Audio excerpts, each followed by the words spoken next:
Culture में एक कदम और आगे बढ़ते हैं। हमने science and technology in ancient, medieval and modern India पूरी शिद्दत से कंप्लीट कर ली और हमने हर लेक्चर में ये वायदा किया था कि हम साइंटिस्ट भी करेंगे एंशियंट, मिडिवल और मॉडर्न के। हम जब साइंस एंड टेक्नोलॉजी करा रहे हैं तो ये तय था कि उसमें साइंटिस्टों का योगदान तब भी बात हो गई। तो तब जो हमने डिस्कस कर दिया, क्लियर है कि उसे अब हम एलैबोरेट ना करें और पूरी कोशिश करें कि अब की डिस्कशन में उस पर कंटेंट और टाइम ज़ाया ना हो। अब हम वही ऐड करेंगे जो एक्सक्लूसिव है, नया है, उसी के वाया आगे बढ़ेंगे। तो इसलिए अगर आर्यभट्ट के बारे में कुछ लिखा तो वो जो नया, और जो नहीं लिखा समझ लीजिए कि वो किया हुआ है।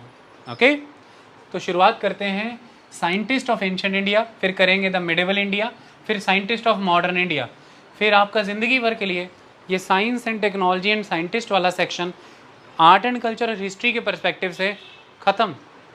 एन्जॉय द लाइफ, सारा डन। ओके, सो शुरुआत है मैथमेटिक्स एंड एस्ट्रोनॉमी। देखिए, साइंस एंड टेक्नोलॉजी की फील्ड में इंडिया ने एंशिएंट पीरियड से ही बहुत से उद्यम किए, यानी कि बहुत से प्रयास किए, और हमारी जो हेरिटेज रही है इस कॉन्टेक्स्ट में साइंस एंड टेक्नोलॉजी कॉन्टेक्स्ट में बहुत रिच रही है। हमने मैथमेटिक्स की फील्ड में चाहे नंबर सिस्टम था, एल्जेब्रा, अर्थमेटिक, बीट एनीथिंग, हमने बहुत कंट्रीब्यूट किया, ज्योमेट्री, ट्रिग्नोमेट्री, हर तरह से। हमने एस्ट्रोलॉजी और एस्ट्रोनॉमी की फील्ड में भी, चाहे वो एक्लिप्सिस की कहानी हो, चाहे वो डायमीटर बताना हो प्लैनेट्स का, चाहे चंद्र की पृथ्वी से दूरी बतानी हो, चाहे रोटेशन ऑफ द प्लैनेट्स, चाहे ऑर्बिट ऑफ द प्लैनेट्स बताना हो, दिन रात की घटना समझानी हो, हमने हर चीज़ को बताने का बहुत प्रयास किया और वो बहुत सटीक था, वो बहुत सटीक था। तो हमारा एंशिएंट जो हेरिटेज है इस फील्ड में वो बहुत रिच रहा है। शुरुआत उसी से होने जा रही है मैथमेटिक्स एंड एस्ट्रोनॉमी की फील्ड में, क्योंकि हमने बहुत कुछ अचीव किया, तो उसे आज बताने की नीड नहीं है। समस्या कहाँ पर आ गई? हमने इतना कुछ अचीव किया उस समय में, हम इतने निष्कर्षों तक पहुँचे, कंक्लूजन्स अराइव हुई, इतने नतीजे निकले, फिर इशू कहाँ आया? इशू यही आता है कि ये चीज़ उन्होंने दी, फिर आप प्रॉब्लम में आ जाते हैं कि सुनने में आया था ये भारत में हुआ, पता लग रहा है कि ये वेस्ट से आया, पता लग रहा है पाइथागोरस ने दिया, लेकिन बताया जा रहा है ये तो पहले भारत में आया। ये गैप कैसे हुआ?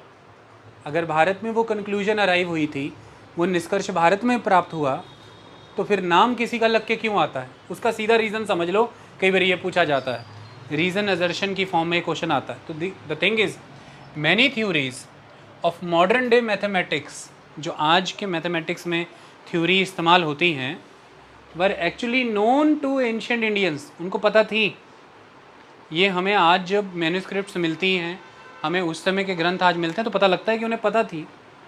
However, since ancient Indian mathematicians were not good in documentation and dissemination as their counterparts in the modern Western world, their contribution did not find the place they deserved. एक ही समस्या हमारी रह गई, हर किताब में यही मेंशन्ड है कि जो हमारे एंशिएंट इंडियन स्कॉलर थे, खासतौर ये मैथमेटिशियन, बहुत सारी कंक्लूजन्स तक अराइव हुए हैं, बहुत कुछ चीज़ों का इन्हें पता था, बट वही कहानी, डॉक्यूमेंटेशन में रुचि नहीं थी तो उन्हें डॉक्यूमेंट नहीं किया गया, और दूसरा डिसेमिनेशन ना हो पाया, लोगों तक फैलाया ना जा पाया। ये दो बड़ी चीज़ों की कमी रह गई। इसके बिल्कुल उलट जब आप यूरोप की बात करते हैं तो 15th 16th century, somewhere around 1500 1600, ये सारा टाइम यूरोपियन रेनेसेंस आया, और उस समय में जो भी कंक्लूजन्स उनको अराइव हुई, जो भी चीज़ें उन्होंने समझी, they were very efficient in documenting it. सब चीज़ों को डॉक्यूमेंट किया गया और आगे के आगे उस पर एक्सपेरिमेंट्स हों, उस पर क्रिटिसिज्म दिया जाए, उसको ऑब्जर्व करिए, इसके लिए डिसेमिनेट भी किया गया। इवन जो चीज़ भी बनती थी पब्लिश करके उसे लोगों में डाल देते थे कि इवेल्युएट करिए। आज भी कोई नई बुक लिखते हैं तो ऑथर कॉलेज में देके जाता है कि स्टडी करिए, हमें भी देके जाते हैं स्पेसिमेन कॉपियाँ कि पढ़िए, बताइए क्या कमियाँ इनमें। तो ये the power of the documentation and the dissemination of the modern western scholars, इस टेंडेंसी को नहीं मैच कर पाए हमारे एंशिएंट स्कॉलर्स। इसीलिए बहुत सी चीज़ें पता लगता है ग्रंथ पढ़ के कि सब उनको पता थी, बट फिर वो सारी चीज़ें मिल कहाँ से रही हैं? द वेस्टर्न वर्ल्ड से, क्योंकि उन्होंने डॉक्यूमेंट कर दिया उन चीज़ों को। That's all. जैसे मैं आप ही को एक बात बता दूँ, देखिए सपोज़ कीजिए कि मेरे पास एक आइडिया है। आजकल ये स्टार्टअप्स की दुनिया में बहुत हो रहा है, हर एक स्टार्टअप पर दूसरा आरोप लगा रहा है ये मेरा आइडिया था। तो सपोज़ कीजिए मेरा आइडिया है, लेकिन उस आइडिया को प्रैक्टिकल फॉर्म दे करके जिसने एग्जीक्यूट कर दिया, आप जानेंगे तो उसी के नाम से ना उस चीज़ को, आप तो उसी के नाम से जानेंगे कि इसने ये कर दिया। आइडिया किसी का भी वो हो सकता है राइट मैनर में उसे फ्रेम नहीं कर पाया कि एग्जीक्यूट कैसे करना है, या डॉक्यूमेंट नहीं कर पाया, किसी दूसरे ने उसके पोटेंशियल को समझ के एग्जीक्यूट कर दिया और वो यकीनी रूप में आपके सामने, आप उसी से जानेंगे कि ये चीज़ उसने दी है। समझ में आई बात? ठीक उसी तरह से उस समय में many ideas were there, many inventions were there, even many discoveries conclusions were there, but you are not documenting them, you are not disseminating them. या ये कह लीजिए कि उस समय माहौल नहीं था उस चीज़ का। लेकिन दूसरी तरफ जो मॉडर्न वेस्टर्न वर्ल्ड था वो इस मामले में बहुत शेर था। इसकी वजह से आपको वो मेजॉरली सारे एक्सपेरिमेंट्स और मैथमेटिक्स की वो सारी थ्योरम्स ऐसा लगता है कि वेस्ट से आई मिली। एक ये कारण है। वह दूसरा कारण समझिए, आज जो भी आप प्रयोग कर रहे हैं वो मिडेवल रेनेसेंस पीरियड की देन है, और ये साइमल्टेनियसली वो टाइम था जब पूरी दुनिया पे यूरोपियन कॉलोनियलिज्म का रूल था। Europeans as a colonialist power पूरी दुनिया पे रूल कर रहे थे। तो जो शासक है, जो रूलर है, नेचुरली जो उसने बनाया वो तो उसका है। दुनिया भर में भी अगर कुछ पैदा हुआ है या कुछ पाया जा रहा है, वो किसी न किसी मैनर में उसे भी अपनी धरोहर से जोड़ देगा कि ये हमारे उसके जैसा लग रहा है। इसका सीधा नतीजा देखिए आप, ये यूरोपियन कॉलोनियलिज्म का ही प्रभाव है। सब जानते हैं कि भारत में गुप्त काल में समुद्रगुप्त हुआ है, और गुप्त काल को सब जानते हैं कि हम बात 4th 5th सेंचुरी की कर रहे हैं। और ये भी सारे जानते हैं कि मॉडर्न वर्ल्ड में नेपोलियन हुआ है, सारे जानते हैं, इसके एविडेंस हैं।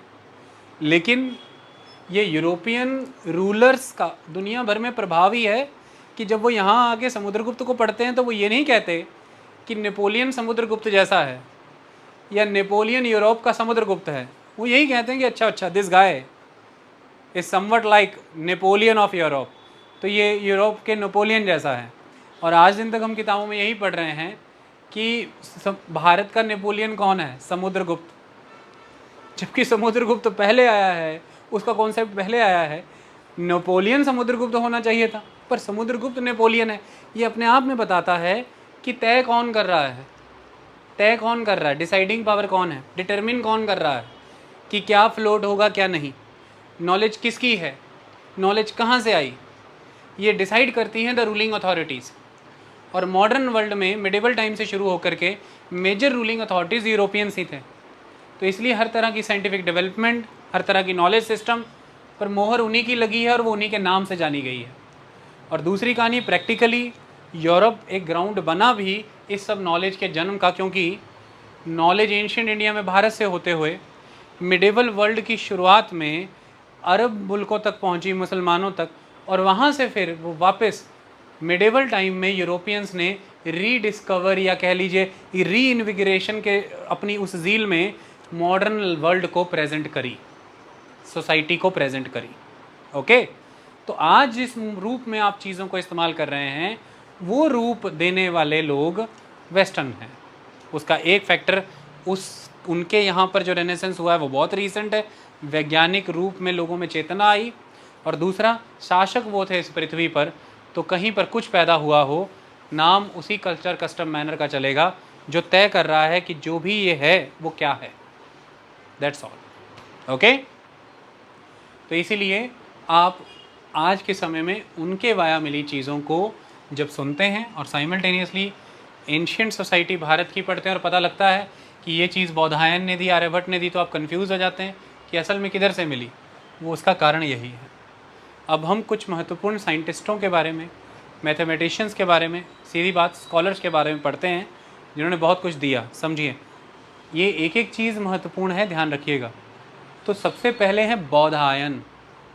बौधायन, क्या इम्पोर्टेंस है बौधायन की? देखिए, मैथमेटिक्स में उस समय में ये जिन निष्कर्षों तक पहुंच गए थे, आज पूरे वर्ल्ड को मॉडर्न टाइम ने, यूरोप ने वही चीज़ें रीडिस्कवर करके दी हैं। बस बौधायन उन वस्तुओं में उस समय में पहुंच गए थे वहाँ तक, बट वही कहानी फिर डॉक्यूमेंटेशन वाली, डिसेमिनेशन नहीं हो पाया।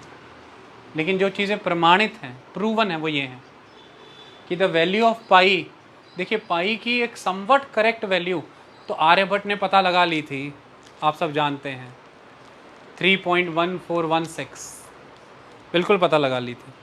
पाई सीधा सीधा किस लिए यूज़ होती है? सरकमफ्रेंस ऑफ द सर्कल या एरिया ऑफ द सर्कल पता लगाना है आपको, तो पाई यूज़ होती है।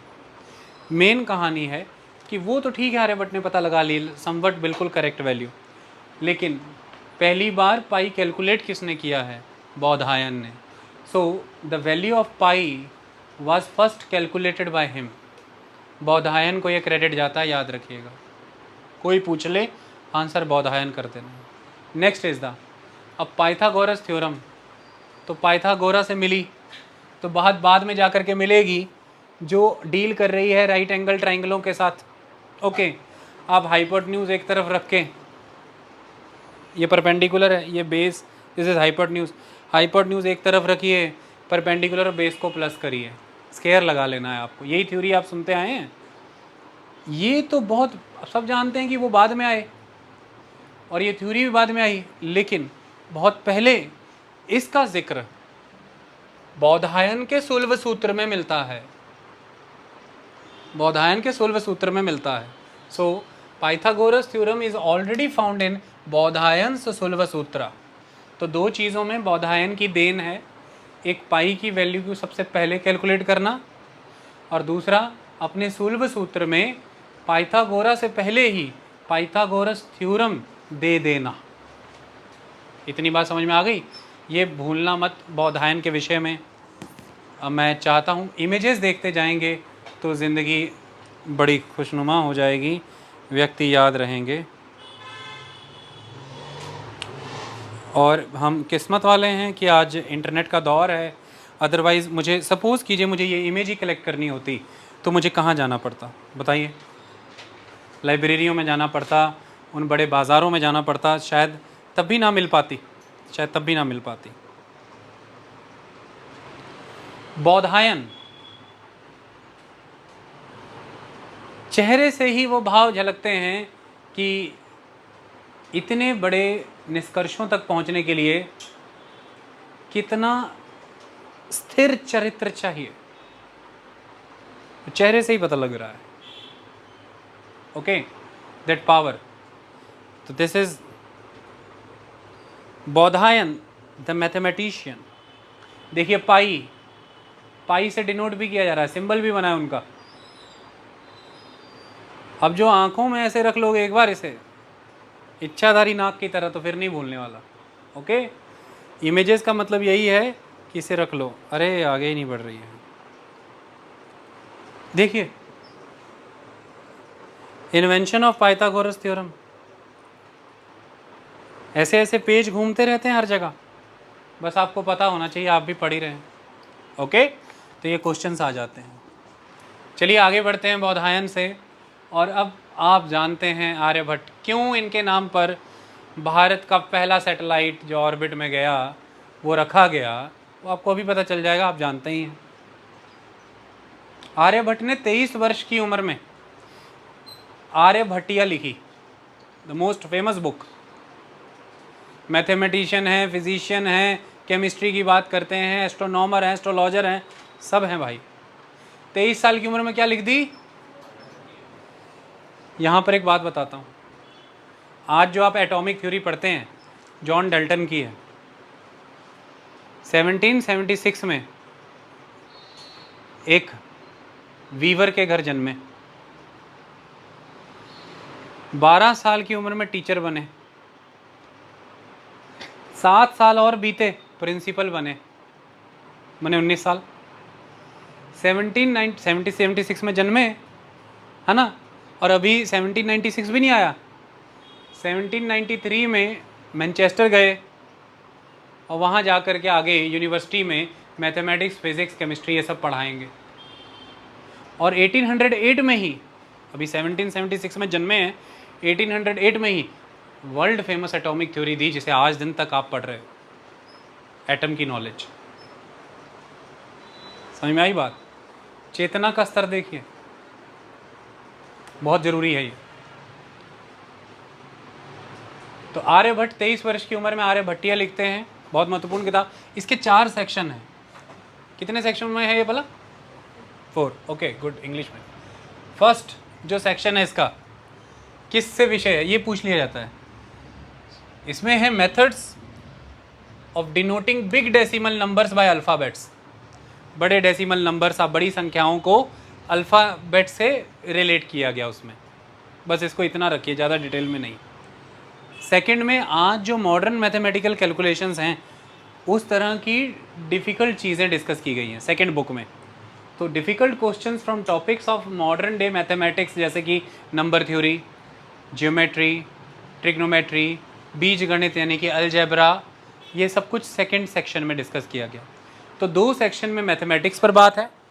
पहला सेक्शन सरल चीज़ों पर बात करता है, बड़े डेसिमल संख्याओं को अल्फ़ाबेट्स के साथ डिनोट करता है। सेकंड सेक्शन आज के मौजूदा समय की जो कॉम्प्लेक्स मैथमेटिकल प्रैक्टिसेस हैं उनसे डील करता है, वो चाहे number system, algebra, geometry, trigonometry कुछ भी है। बाकी के बचे 2 सेक्शंस एस्ट्रोनॉमी से डील करते हैं। तो 2 मैथमेटिक्स है, 2 एस्ट्रोनॉमी से डील करते हैं, ये हमें पता होना चाहिए। तो लिखा है 2 सेक्शंस ऑन एस्ट्रोनॉमी। इतनी बात क्लियर? चलिए, क्या शो किया इन्होंने? He showed that 0 was not a numeral only. 0 कोई एक न्यूमेरल ही नहीं है सिर्फ, but also a symbol and a concept. 0 अपने आप में एक कॉन्सेप्ट है जिसे प्रयोग में ला करके ही decimal place value system use हुआ, जिसको यूज़ करके ही आपने संख्याओं का आकार बढ़ा दिया और अब आप मेजर कर सकते हैं वो सारी चीज़ों को प्रिसाइज मैनर में जो पहले मेजर नहीं हो सकती थी। तो 0 की डिस्कवरी ने ही ये फैसिलिटेट किया कि Aryabhata exact distance find out करें अर्थ एंड मून के बीच का, और आर्यभट्ट ने ये किया। 0 ही की डिस्कवरी ने आगे जा कर के नेगेटिव न्यूमेरल्स को एग्जिस्टेंस में लाया, क्योंकि जब आप आज इंटीजर्स की बात करते हैं तो नेगेटिव इंटीजर्स 0 और फिर आगे पॉजिटिव इंटीजर्स 1 और उसके आगे नेचुरल नंबर्स, फिर 0 आ गया अपना और उसके पीछे तो नेगेटिव इंटीजर्स। इतनी बात समझ में आई? 0 से लेके आगे सारे वो होल नंबर। तो 0 होगा तो उसके पीछे माइनस की तरफ आएंगे ऋणात्मक संख्याएं, नेगेटिव नंबर्स। नेगेटिव नंबर्स का क्रेडिट ब्रह्मगुप्त को जाएगा, लेकिन आर्यभट्ट ने क्योंकि 0 डिस्कवरी हुई, क्योंकि उन्होंने 0 को एज अ कॉन्सेप्ट यूज़ करने का आपको एक प्लेटफॉर्म दिया, तो ही आप ये समझ पाए कि 0 के उपयोग किस किस मायने में हो सकते हैं। डेसिमल प्लेस वैल्यू सिस्टम में से कैसे यूज़ किया जा सकता है, 1s, 10s, 100, 1000, 10,000, अब कैसे मल्टीप्लिकेशन में प्लेस वैल्यू सिस्टम यूज़ कर सकते हैं। इसी तरह से उन्होंने फिर एक सटीक दूरी का पता लगाया चंद्र और पृथ्वी के बीच में, और यही 0 आगे जा कर के नए स्कॉलर्स को कंट्रीब्यूट करेगा कि वो नेगेटिव न्यूमरल्स पर भी बात करें, नेगेटिव नंबरों पर भी बात करें, माइनस की संख्याओं की बात करें। ओके, एस्ट्रोनॉमी यानी कि खगोल शास्त्र, और 2 पुस्तकें इसी पर हैं। एस्ट्रोलॉजी तो ज्योतिष हो गया, तो एस्ट्रोनॉमी क्या हो गया? खगोल शास्त्र। खगोल शास्त्र की बात अगर करें तो उस समय में नालंदा में जो फेमस एस्ट्रोनॉमिकल ऑब्जर्वेटरी है उसका नाम हुआ करता था खगोल। Okay, so Khagol was the famous astronomical observatory at Nalanda, जहाँ पर आर्यभट्ट पढ़े हैं। तो आपसे पूछा जाए आर्यभट्ट की शिक्षा ग्रहण कहाँ से हुई है? नालंदा से, जो आज बिहार में है। ओके, और वहाँ पर उस समय में ऑब्जर्वेटरी थी। ऑब्जर्वेटरी क्या? एस्ट्रोनॉमिकल ऑब्जर्वेटरी, जहाँ से आप चांद, सितारे, तारों, इन सबको स्टडी कर रहे हैं। और आज आपको एक ऑब्जर्वेटरी देखनी है तो कहीं नहीं जाने की ज़रूरत, सीधा दिल्ली जाइए और वहाँ मिलेगी आपको द जंतर मंतर। जंतर मंतर क्या है? एक एस्ट्रोनॉमिकल ऑब्जर्वेटरी है। खगोल शास्त्री उसका प्रयोग करते हैं समझने के लिए सारे खगोल को। ओके, तो that is the word and that is the name. सवाल ये पैदा होता है कि साइंस ऑफ एस्ट्रोनॉमी पर इतना ज़्यादा फोकस क्यों था उस समय में लोगों में? मतलब जो ऋषिज़ हैं, जो स्कॉलर्स हैं, वो एस्ट्रोनॉमी की साइंस पर इतना इम्पोर्टेंस अटैच क्यों करते थे? वो क्यों पढ़ना चाहते थे इसको? आपसे ही कोई पूछ ले कि एस्ट्रोनॉमी को पढ़ने के क्या बेनिफिट्स हुए एंशिएंट सोसाइटी में, या एंशिएंट स्कॉलर ने इतनी इंपॉर्टेंस क्यों अटैच की खगोल शास्त्र को पढ़ने की, उसके आंसर सुनो। कई बार हम चीज़ों को जनरल मान लेते हैं, पर पूछ लिया जाए तो उत्तर नहीं आता, लेकिन पढ़ लिया जाए तो दृष्टि मिल जाती है कि अच्छा इसका उद्देश्य ये था। शुरुआत, aim of astronomy, the science of astronomy क्या है? टू हैव एक्यूरेट कैलेंडर्स, बिल्कुल एक्यूरेट कैलेंडर बनाना, जैसे आज जंत्रियाँ बनाते हैं ना आप सब, तो कैलेंडर्स क्यों? Better understanding of climate and rainfall pattern for timely sowing and choice of crops, सही समय पर फसल बीज सकें, किस तरह की वर्षा होगी, कब सूखा आएगा, कितनी नमी रहने वाली है, तो किस सीज़न में कौन सी क्रॉप सो करें, choice of crops, time of sowing the crops, ये दोनों बातें निर्भर करती हैं कि नमी कितनी अवेलेबल रहेगी, मॉइस्चर, और नमी की अवेलेबिलिटी इस बात पर निर्भर करती है कि कौन सी ऋतु चल रही है, वेदर क्या रहने वाला है, यहाँ का क्लाइमेट क्या रहने वाला है, और वो इस पर निर्भर करता है कि महीना समय कौन सा चल रहा है। विंटर सीजन के महीने चल रहे हैं तो ड्राई रहेगी, एयर हैवी रहेगी, डेंस रहेगी। वही अगर मानसून के महीने चल रहे हैं तो बहुत ज़्यादा सैचुरेटेड रहेगा माहौल, क्यों?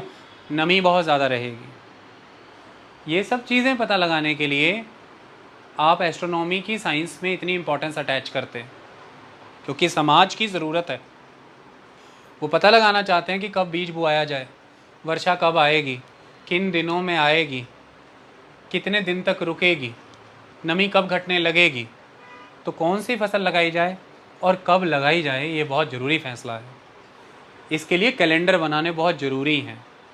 तो आज भी आप कैलेंडरों को पढ़ते हैं, जंत्रियों को पढ़ते हैं, उसका पर्पज़ यही है क्योंकि हमने हर ऋतु से जुड़े हुए हैं त्यौहार, तो फिर वो कैलेंडर पढ़ के आप महत्वपूर्ण दिन त्यौहार पता लगाते हैं कि इस दिन ये दिन पड़ रहा है, इस दिन ये अमावस्या पड़ रही है, इस दिन पूर्णिमा पड़ रही है, इस दिन ये हो रहा है, उस दिन नहीं हो रहा है।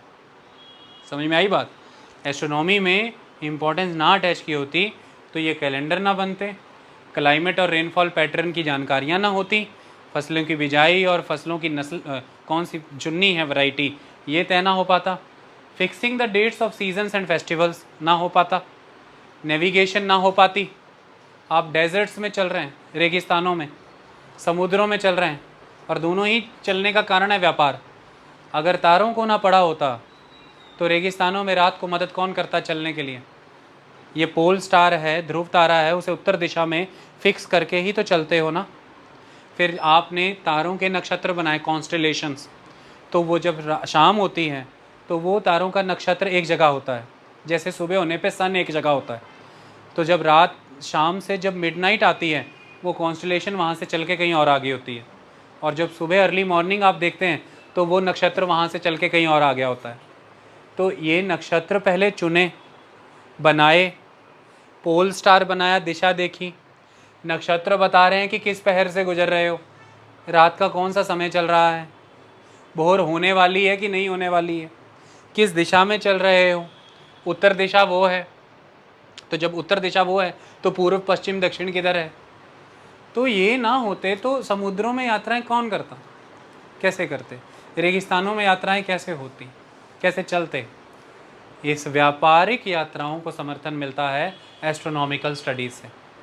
तो उस समय की सोसाइटी की जो प्रैक्टिकल नीड्स हैं, चाहे वो किसानी से जुड़ी हैं, त्योहारों से जुड़ी हैं, चाहे वो यात्राओं से जुड़ी हैं, उन सबकी ज़रूरतों को सर्व करने के लिए विज्ञान के इस क्षेत्र में बड़ा काम हुआ, जिसे खगोल शास्त्र कहते हैं या खगोल विज्ञान कहते हैं, द एस्ट्रोनॉमी। ओके, तो वही यहाँ पर लिखा हुआ है कि navigation, calculation of time, time calculate करना बिल्कुल सही, और फिर उसके बेस पे कास्टिंग ऑफ हॉरोस्कोप, क्या बनाने, आपके हॉरोस्कोप प्रिपेयर करने, राशिफल प्रिपेयर करने for use in technology. Okay, ताकि हम टेक्नोलॉजी में उन हॉरोस्कोप्स का यूज़ कर पाएँ। जैसे उदाहरण के तौर पर सपोज़ कीजिए कि जब हमने साइंस और टेक्नोलॉजी पढ़ा था तो हमने क्या पढ़ा था साइंस के बारे में? साइंस एक सिस्टमेटिक एक्टिविटी है जिसके वाया आप फिज़िकल वर्ल्ड से जुड़े हुई नॉलेज को डिराइव करते हैं, फिज़िकल वर्ल्ड से जुड़ी नॉलेज को डिराइव करते हैं, और वही फिज़िकल वर्ल्ड से जुड़ी हुई नॉलेज को जो आपने डिराइव कर ली एक सिस्टमेटिक एक्टिविटी परफॉर्म करके, उसी नॉलेज को आप जिस एक्टिविटी के माध्यम से प्रोडक्टिव यूज़ में कन्वर्ट करते हैं वो टेक्नोलॉजी थी। समझ में आई? तो अब आप मुझे बताइए, अगर आपने सही मायने में एस्ट्रोनॉमी की स्टडी से ये पता लगा लिया कि इतनी तारीख से इतनी तारीख तक समुद्र से ज़मीन की तरफ साउथ वेस्ट मानसून्स की हवाएं चलने वाली हैं, तो आपने इसका पूरा टाइम कैलेंडर प्रिपेयर कर लिया कि कितने दिनों में चलेंगी, सुबह से रात में ये कितनी मजबूत होती हैं, किस पहर में सबसे ज़्यादा मजबूत होती हैं। तो इसी मदद से आप पूरा का पूरा उस एटमॉस्फेयर, उस लैंड को यूटिलाइज़ करने का प्लान प्रिपेयर करते हैं कि हमने विंड मिल्स कहाँ इरेक्ट करनी है, हमने हवा का उपयोग किस सेंस में लेना है। यही है तकनीक में विज्ञान का उपयोग करना, यानी कि टेक्नोलॉजी को जन्म देना। तो सही मायने में हम इस तरह से टाइम कैलेंडर प्रिपेयर करते थे कि सूर्य कहाँ होगा, सर पर होगा या नहीं होगा, सूर्य की किरणें कैसे पड़ेंगी कैसे नहीं पड़ेंगी, उसके हिसाब से टाइम कैलेंडर प्रिपेयर होते थे। मंदिरों के निर्माण करने में फिर उसी चीज़ की मदद मिलती थी, बंदरगाहों को निर्माण करने में मदद मिलती थी कि ये महीने साइक्लोन के महीने हैं, मत करो। तो यही है होरोस्कोप प्रिपेयर करना, आने वाले दिनों में क्या होने वाला है ये बताना। और क्या है, आप बंदरगाह बनाने जा रहे हैं लोथल में, कोई टाइम कैलकुलेटर ही नहीं है, कुछ पता ही नहीं है किन दिनों में यहाँ चक्रवात आते हैं, किसी को पता ही नहीं है, और बनाने लग गए चक्रवात के दिनों में बंदरगाह, उखाड़ के रख देगा वो सब। ये भविष्यवाणियाँ जो होंगी, इस तरह के हॉरोस्कोप कास्ट करने के लिए you need to control the time. Time को स्टडी करिए पूरा, और टाइम की स्टडी करने के लिए आपको सारे फिनोमेना स्टडी करने पड़ेंगे, स्टार, मून, सन से एसोसिएटेड, पृथ्वी गोल है, घूम रही है, सन की मूवमेंट क्या चल रही है, सारा कुछ। और ये जो आप अपने फिजिकल वर्ल्ड के बारे में सिस्टमेटिक एक्टिविटी करके विज्ञान ले रहे हैं, नॉलेज ले रहे हैं, इसे प्रोडक्टिव यूज़ में बदल रहे हैं, वही टेक्नोलॉजी है। तो होरोस्कोप तैयार करते हैं टेक्नोलॉजी में यूज़ करने के लिए, क्या प्रॉब्लम है। होरोस्कोप तुम सोच रहे हो वही तुम्हारा शादी का मिलान है, और फिर सोच रहे हो टेक्नोलॉजी क्या बनानी थी इससे। समझो बात को, वो क्या कहना चाह रहे हैं। आओ देखो, वो ये कह रहे हैं कि calculation of time and casting of horoscope for use in technology. Clear. Knowledge of tides and the stars, ज्वार भाटों की नॉलेज, टाइड्स की नॉलेज, क्योंकि हाई टाइड होगी तो समुद्र की लहरें अंदर तक आएंगी, तो भारी भरकम पानी का जहाज एकदम अंदर पहुंच जाएगा, सही बिल्कुल। तो इसलिए हम वेट करते हैं ना कि हाई टाइड हो तो शिप अंदर तक आ जाए हार्बर में, लो टाइड होगी तो बेचारा वहीं खड़ा रहेगा, आगे तो पानी खत्म हो जाएगा। तो टाइड्स की नॉलेज, और फिर ये भी देखते हैं कि हाई टाइड्स हैं, मछुआरे ना जाएं, हाई टाइड्स हैं, विपरीत मत जाओ। ये सब जानकारियाँ ज़रूरी हैं कि लहरें बहुत बड़ी हैं इस बार, ध्यान से जाना। तो टाइड्स की नॉलेज, स्टार्स की नॉलेज व्यापार में मदद करती थी। So knowledge of tide and the stars for the trade. ये इतने सारे उपयोग एस्ट्रोनॉमी के कम तो नहीं है भाई। समझ में आ रहा है कि एस्ट्रोनॉमी क्यों इम्पोर्टेंट है। ये सारी चीज़ों को बहुत इम्पोर्टेंट अटैच की हमारे एंशिएंट और मिडेवल स्कॉलर्स ने, और आम मानव का जीवन सुगम बनाया, राजघरानों को सशक्त किया, एम्पावर किया, और भारतीय संस्कृति को समृद्ध किया। क्योंकि प्रॉस्पेरिटी होगी, प्रोग्रेस होगा, अच्छी फार्मिंग होगी, अच्छा ट्रेड कमर्स होगा, तो अच्छी उपज होगी, अच्छा धन होगा, तो ही अच्छे मार्ग, अच्छे शिक्षा संस्थान, अच्छे मंदिर, अच्छे संस्थानों का निर्माण होगा। इसी से आपकी संस्कृति की संपन्नता जांची जाती है, the enrichment of your culture, of your tradition, of your society. और उसी की कंटिन्यूटी